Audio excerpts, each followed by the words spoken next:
du Dieu invisible. Le premier-né de toute la création. Car en lui ont été créées toutes les choses qui sont dans les cieux et sur la terre. Les visibles et les invisibles. Trône, dignité, domination, autorité. Tout a été créé par lui et pour lui. Il est avant toutes choses et toutes choses subsistent en lui. Il est la tête du corps de l'Église. Il est le commencement, le premier-né d'entre les morts, afin d'être en tout le premier. Car Dieu a voulu faire habiter toute plénitude en lui. Il a voulu par lui tout réconcilier avec lui-même, tant ce qui est sur la terre que ce qui est dans les cieux, en faisant la paix par lui, par le sang de sa croix. Amen. Amen. Ben, tu peux lire.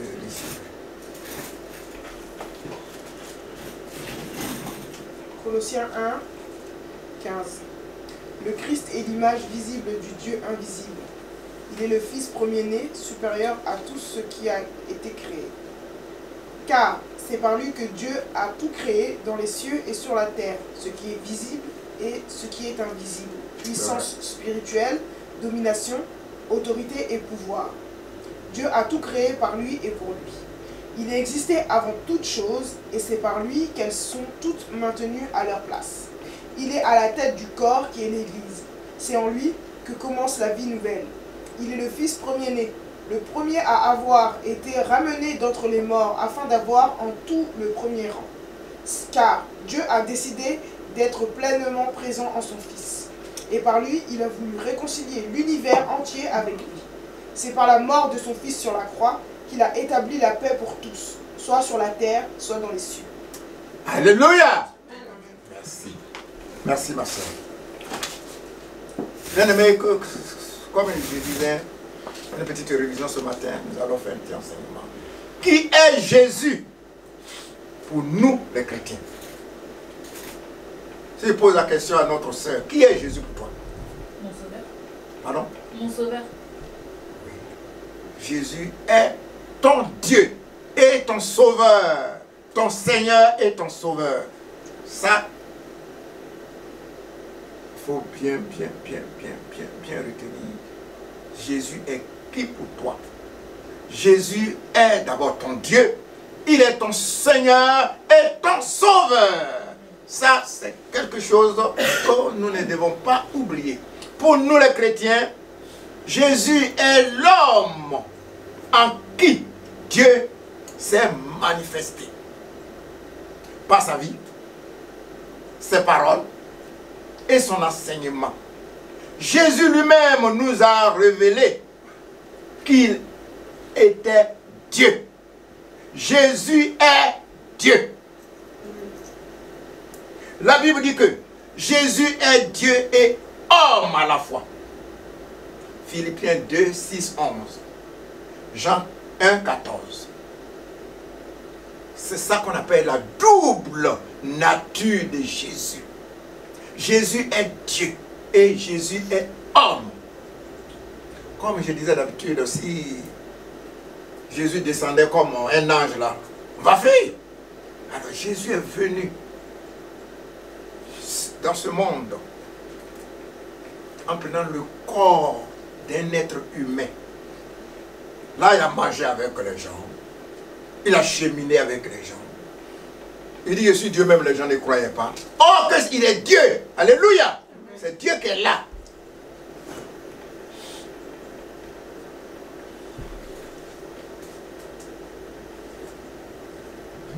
Pour bien comprendre qui était Jésus ou qui est Jésus, lisons les 4 évangiles. Tous les jours, pour bien comprendre qui était Jésus ou qui est Jésus, lisons les 4 évangiles. Je reviens encore vers toi, ma soeur. Tu peux me citer les 4 évangiles? Marc. Oui, commence par le premier. Oui, Ah, alors, Matthieu. tu peux aller en vrac, si tu veux. Matthieu, Marc, Luc, Jean. Merci. C'est pas mal. Matthieu, Marc, Luc, Jean. Ce sont les 4 évangiles. Si nous voulons bien comprendre, bien savoir qui est Jésus ou qui était Jésus, c'est mieux de lire ces 4 évangiles. Ces 4 évangiles relatent la vie de Jésus. Ok, c'est bien. On continue.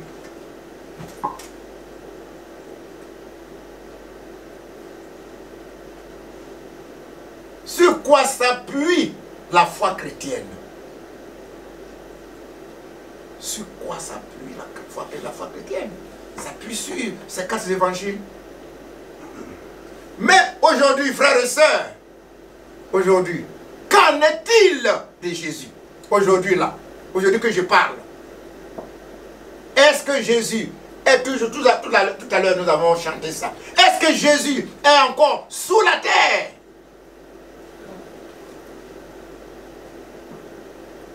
Où il est actuellement Jésus? Jésus n'est plus sous la terre. Jésus est ressuscité. On va vous demander, où est Jésus? Qu'en est-il de Jésus aujourd'hui? Jésus est ressuscité. Jésus est au ciel. Amen. Attention. Jésus n'est plus sous la terre. C'est vrai. Il était mort. Il était mort. La Bible dit Jésus a fait 3 jours sous la terre. 3 jours dans sa tombe. 3 jours. Et le 3e jour, Jésus est ressuscité des morts. Alléluia. Jésus n'est plus sous la terre. On va nous demander, est-ce que Jésus vit encore? Parce que des fois, les gens ils peuvent nous tromper. Jésus est vivant. Alléluia. Nous avons chanté tout à l'heure. Jésus est vivant. Jésus est ressuscité des morts. Sylvia, tu peux me lire Matthieu 28, 1 à 7. S'il te plaît. Matthieu 28, de 1 à 7.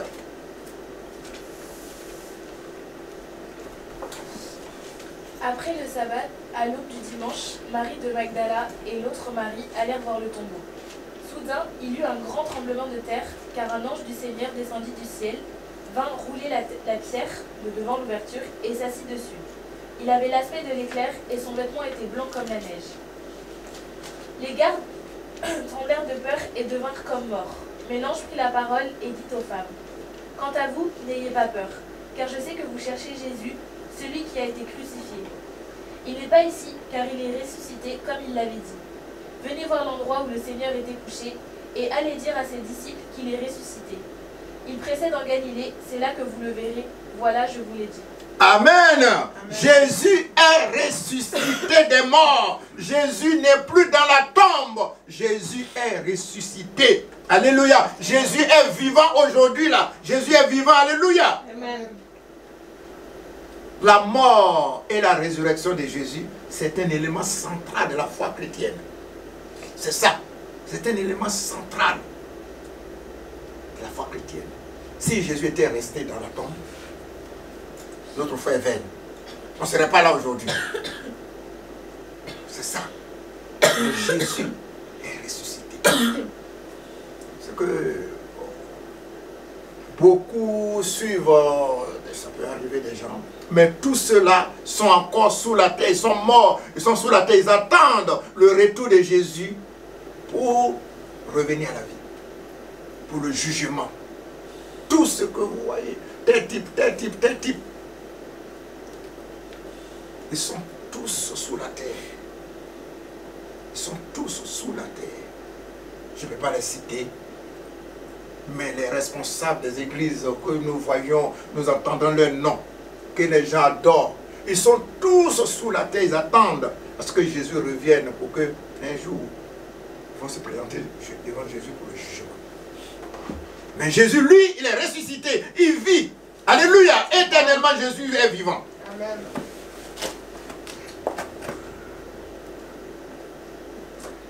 Bien-aimés, quel est le lien des chrétiens à Jésus-Christ? Quel est le lien? La foi chrétienne ne se vit pas isolement. C'est ça que nous oublions. Pourquoi Jésus dit, je bâtirai mon église? La foi chrétienne, moi, foyer garçon, on ne peut pas rester ici. Anatole reste là-bas. Et on vit ensemble. On dit non. C'est pour cela, l'église, Jésus a bâti son église. Quelle, ma soeur, je reviens encore vers toi toujours, excuse-moi.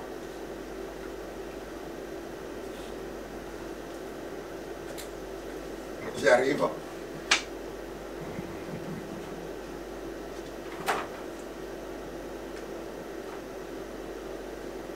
L'église. Jésus a dit, je bâtirai l'église. L'église de Jésus là, c'est quoi? Qu'est-ce qu'on appelle l'église de Jésus? Si la question n'est pas bien, on peut répéter. Mais c'est quoi l'église de Jésus? C'est un lieu de rassemblement et de prière. Mais, Prière. normalement, c'est ça, il faut bien retenir ça. Au fur et à mesure, on saura. Mais l'église, et puis l'église c'est quoi? C'est les hommes et les femmes qui font l'église. L'église, c'est toi. L'église, c'est moi. L'église, c'est toi. Mais on avait parlé une fois ici. Nous allons voir dans la Bible, nous n'allons pas voir église avec petit e. Non. Dans la Bible, l'église, c'est les frères et sœurs qui adorent Jésus. C'est ça, l'église. C'est l'ensemble des chrétiens. Jésus a dit, je bâtirai mon église. Ce n'est pas le bâtiment qui va bâtir, mais c'est l'ensemble des chrétiens. Les liens qui nous rassemblent à Jésus, c'est l'ensemble. C'est son église qu'il a bâtie. Les chrétiens qui vivent ensemble, comme ce matin, nous formons une église. C'est l'église. Bon, quel est le signe qu'on appartient à Jésus? Quel est le signe visible? Quand on fait ce signe-là, on dit vraiment, celui-là appartient. Tout à l'heure, on dit, tous ceux, bon, je ne peux pas dire le nom, je n'ai pas envie de dire, tous ceux-là qui se lèvent pour prendre la Sainte Seine. Quel est le signe? Qu'on dit, cette sœur appartient à Jésus. Eric, quel est ce signe-là? On a dit ça, tu as dit ça la fois dernière, quelqu'un a dit.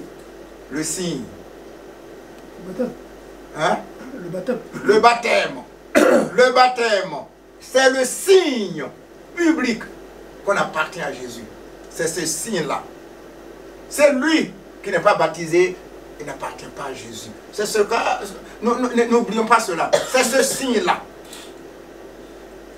On appartient à Jésus quand on est baptisé. C'est ce signe. Publiquement, on dit oui à Jésus. On dit oui à Jésus publiquement. C'est le signe qui dit que je suis chrétien. Sans rien ne prouve que tu es chrétien. Tout à l'heure, il a dit, tous ceux qui se sont baptisés, qui se lèvent, ça, ils se sont levés. Mais il y a des coins, je pense bien, il y a des gens qui ne sont pas baptisés, pourtant ils se lèvent. Mais c'est entre eux et leur Dieu. Mais tous ceux qui sont plongés dans les eaux de baptême, tous ceux-là appartiennent à Jésus. C'est le signe qu'on sait que, ah, tel type est chrétien. Ce n'est pas marqué sur le front que je suis baptisé, mais Toi-même, tu sais intérieurement, dans ton cœur, que tu appartiens à Jésus quand tu es plongé dans les eaux de baptême. Alléluia. C'est ça. Pensons-y, il y a beaucoup qui fuient le baptême. Et ils se disent chrétiens. Je suis chrétien. Non. Tu n'es pas chrétien. Tu n'appartiens pas à Jésus. C'est vrai, le mot chrétien, ce sont les païens qui ont donné ça. Mais tu n'appartiens pas à Jésus si tu n'es pas plongé dans les eaux de baptême.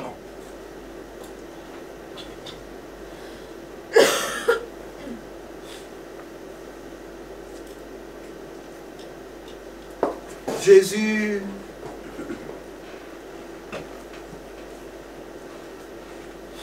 est le Fils de Dieu. Jésus est le Fils de Dieu. Jésus est le Fils de Dieu. Et Jésus lui-même aussi est Dieu. C'est ça, nous avons dit tout à l'heure. Essayons de réfléchir à ça. Jésus est le Fils de Dieu. Et bien, tu peux me dire Luc 3, 38.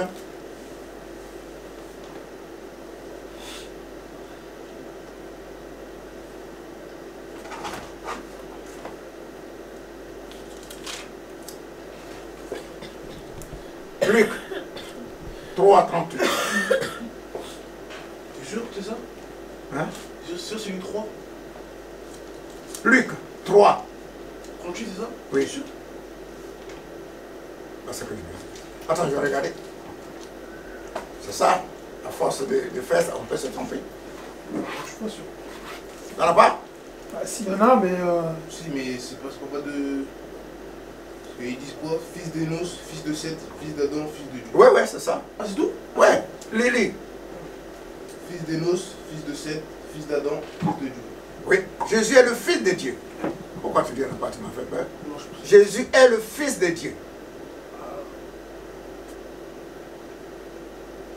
Et le Saint-Esprit est le souffle de Dieu. Genèse 1, 2, Genèse 2, 7, Jean 14, 9. Jésus est le Fils de Dieu. Jésus est Dieu. Et le Saint-Esprit est le souffle de Dieu. C'est en ces trois choses-là qu'on nous baptise. Au nom du Père, au nom du Fils et au nom du Saint-Esprit.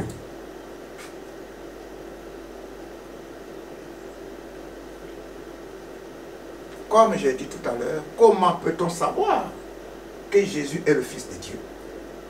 Que Jésus lui-même est Dieu et que le Saint-Esprit est le souffle de Dieu. Comment peut-on savoir? C'est toujours en lisant les 4 évangiles. Prenons le temps de lire les 4 évangiles pour bien comprendre, pour bien savoir, qui est Jésus. Prenons le temps. Sans ça, il y a beaucoup, c'est comme j'ai l'habitude de dire, il y a des gens qui disent Jésus, Jésus, Jésus. Jésus, vous parlez de Jésus, Jésus est qui? Mais j'ai dit, mais si vous achetez, vous partez dans une pharmacie et qu'on achète un comprimé, comment? Pour la première fois, tu achètes un comprimé, tu achètes une boîte de comprimés, tu dois lire la notice avant d'avaler le comprimé. C'est pareil. Lisons la Bible. Lisons surtout les 4 évangiles pour savoir qui est Jésus. Ça, on ne peut pas savoir. On ne peut pas savoir. On va suivre ce que les gens disent. Mais lisons les 4 évangiles. Les 4 évangiles relatent la vie de Jésus. Alléluia. C'est ça que nous devons faire toujours. Prenons le temps. C'est vrai, nous pouvons lire l'Ancien Testament, nous pouvons lire tout. Hein. Mais les 4 évangiles, pour bien comprendre qui était Jésus. Qui est Jésus? Il dit Jésus est Dieu. Jésus est le Fils de Dieu. Le Saint-Esprit. Tout ça là, en lisant les 4 évangiles, on saura qui est Dieu. Alléluia. Merci. Bon, lisons Genèse 1, 2 là. Manga, tu peux lire Genèse 1, 2 et Genèse 2, 7, les deux mêmes.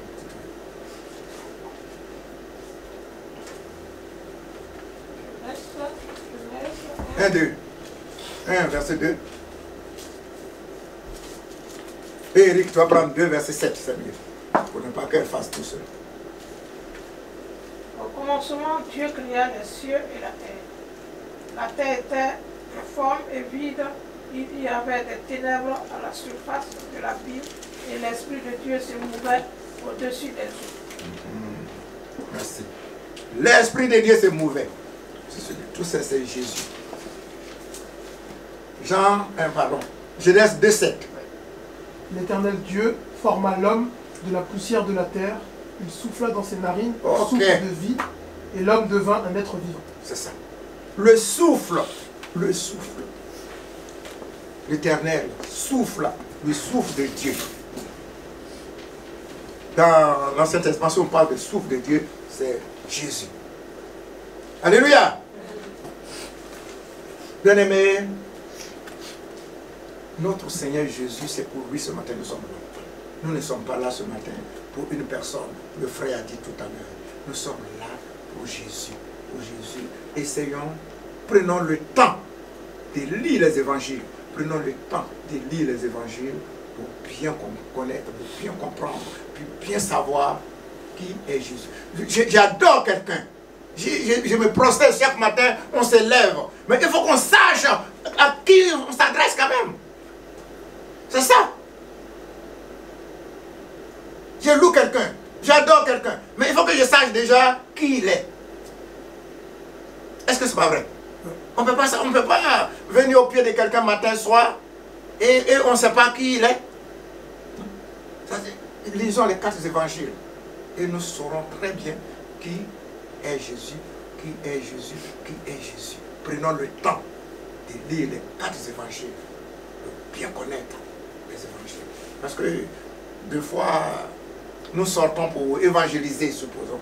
Nous parlons de Jésus et il y a des gens qui connaissent bien l'évangile. Ils ne sont pas chrétiens, mais ils connaissent bien l'évangile. Des fois, ils nous posent des pièges, ils nous tendent des pièges. Mais si nous connaissons ce que nous disons, nous connaissons bien notre Seigneur Jésus-Christ, nous sommes toujours victorieux. Alléluia.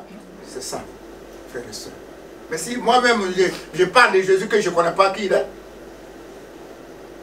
je suis dans... Je ne sais pas comment je vais dire. Je suis totalement dans le nuage. Mais il faut qu'on sache déjà bien qui est Jésus avant qu'on parle de lui. Bien aimé, comme je disais tout à l'heure, je ne peux pas aller plus loin. Aujourd'hui, on va pas aller plus loin. On s'arrête là. Il y a des prédications, mais j'ai mis ça de côté pour voir. Essayons de réfléchir bien. L'église, c'est moi, c'est vous. Sachons ça bien. Et Jésus est Dieu. Jésus est notre Dieu. Jésus est le Seigneur et le Sauveur. Mais Jésus est notre Dieu. Ça, retenons, on ne sait jamais. On ne sait jamais. Parce que ma soeur, par exemple, tu seras dans l'autre demande, on va dire, qui est Jésus pour toi? Jésus est Dieu. Jésus est mon Seigneur et mon Sauveur. On ne sait jamais, on va te poser la question, qui est Dieu qui est Jésus pour toi? Il y a des... Bon. C'est pas un examen. C'est pas un examen pour dire que si tu ne passes pas, si tu ne connais pas ça, non. Non. Même tu peux dire autre chose, mais tu seras baptisé. Mais il faut savoir que Jésus est ton Dieu. Jésus est ton Sauveur. Jésus n'est plus dans la tombe. Jésus est ressuscité. Jésus vit. Tu vois, ce sont les petites choses comme ça, c'est pour ça que je suis venu dessus. Jésus est vivant. Ça, n'oublions pas, on ne sait jamais. On ne sait jamais.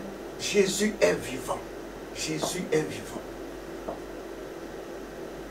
Les gens peuvent vous dire au dehors que Jésus est mort, mais ils ne savent pas que... Bon, ils ne connaissent pas ce qu'ils lisent, mais Jésus est vivant. Alléluia. Pensons-y, que le nom de Dieu soit béni. Amen. On va s'arrêter là, pour ne pas aller loin. Mais pense, ma soeur, que Jésus est vivant. Jésus est ton Dieu, Jésus est ton Sauveur. Et l'Église, c'est vous et moi. Alléluia, que le nom de Dieu soit béni.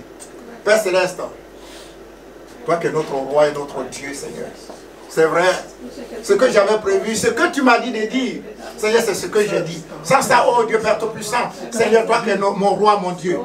Et c'est que Seigneur, sans toi là, je ne peux rien faire. Nous ne sommes rien. Tu es le Dieu glorieux. Aide-nous, Seigneur, à aller de l'avant avec toi. Aide-nous par ton Saint-Esprit, par le souffle de ton Esprit, Seigneur, pour que, oh Dieu Père Tout-Puissant, nous puissions aller de l'avant, Seigneur Père. Que ton nom soit béni, magnifié, Seigneur Père, parce que tu es le Dieu glorieux. Merci, Seigneur. Amen.